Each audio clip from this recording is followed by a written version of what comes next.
அவரே ஒரு company நடத்துறாருங்க, ace பெனேஷியா. நீங்க இன்டர்நெட்ல போய் தட்டி பாருங்க, ஏஸ் பெனேஷியா இளங்கோ, ஜெயிப்பது நிஜம். கண் தெரியாது ஆனால் தொழில் அதிபர். ஹெலன் கெல்லர் கண்ணு தெரியாது, காது கேட்காத, வாய் பேச முடியாது. பிஏ படிக்கிறாங்க, எம்ஏ படிக்கிறாங்க, பிஹெச்டி படிக்கிறாங்க. புத்தகம் எழுதினாங்க, the world we live in, out of darkness, story of my life, open door. யார் இந்த பெண்மணி? Helen Keller. கண்ணு தெரியாது, காது கேட்க முடியாது. அவங்க புத்தகம் எழுதி பிற்காலத்தில் பெரிய சமூக சேவையாக மாறினாங்க. அவங்க சொன்னாங்க, life is a daring adventure or nothing at all. Life is a daring adventure. வாழ்க்கை என்பது ஒரு மிகப்பெரிய வரப்பிரசாதம். வாழ்க்கை என்பது மிகப்பெரிய சவால். இல்லை என்றால் அப்படி நீ இருக்கல அப்படின்னா அதுல ஒண்ணுமே கிடையாது. நீ நத்திங், ஜீரோ, குப்பை.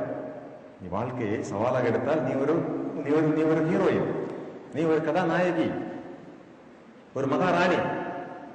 நீ வாழ்க்கை ஒரு சவால் நினைச்சேன்னா உன் வாழ்க்கை ஒரு குப்பை அப்படின்னு அவங்க சொல்றாங்க. நான் சொல்லல. ஆர்கிமிடிஸ் 2000 வருஷம் முன்னாடி சொன்னார். ஆர்கிமிடிஸ் சொன்னாரு, அது சொல்ல நான் முடிச்சிடறேன், நேரம் இல்லாம இருக்கால. ஆர்கிமிடிஸ் சொல்றாரு, give me a place to stand, I can move the earth on its hinges. எனக்கு நிற்பதற்கு ஒரு இடமும் ஒரு கடப்பாறையும் கொடுங்கள், இந்த பூமியை நகர்த்தி காட்டுகிறேன் அப்படின்னு சொல்லி 2000 வருஷத்துக்கு முன்னாடி ஆர்கிமிடிஸ்.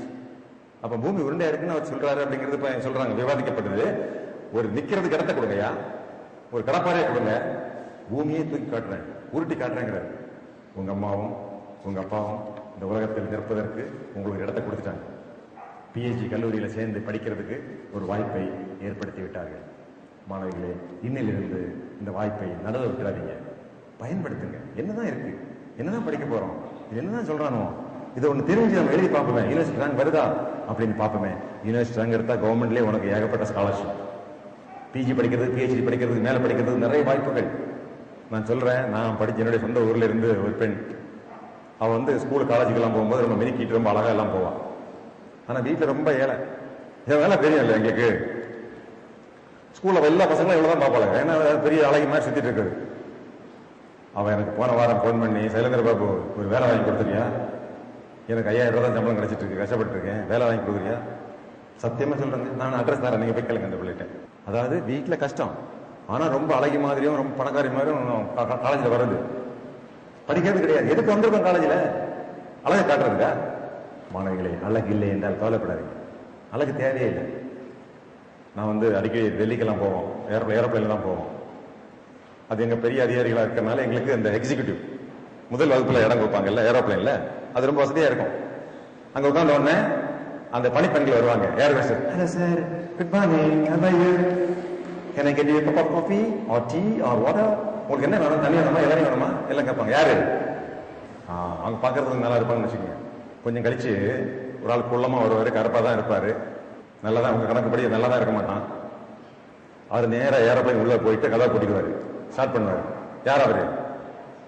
அவர் தாங்க விமான ஓட்டி, பைலட். யாரு முக்கியம், இந்த காப்பி கொடுக்குற பொம்பளையா இல்ல ஏரோப்ளைன் ஓட்டுற பைலட்டாங்க? பைலட் வண்டி ஓட்டலன்னா ஏரோப்ளைன் போகுமா? இல்ல மேல ஏறின பிறகு என்ன இறக்க தெரியாதுன்னு சொன்னாருன்னா யாருங்க முக்கியம்? அழகு முக்கியம். அழகுங்கிறது இருக்கட்டும், ஓகே.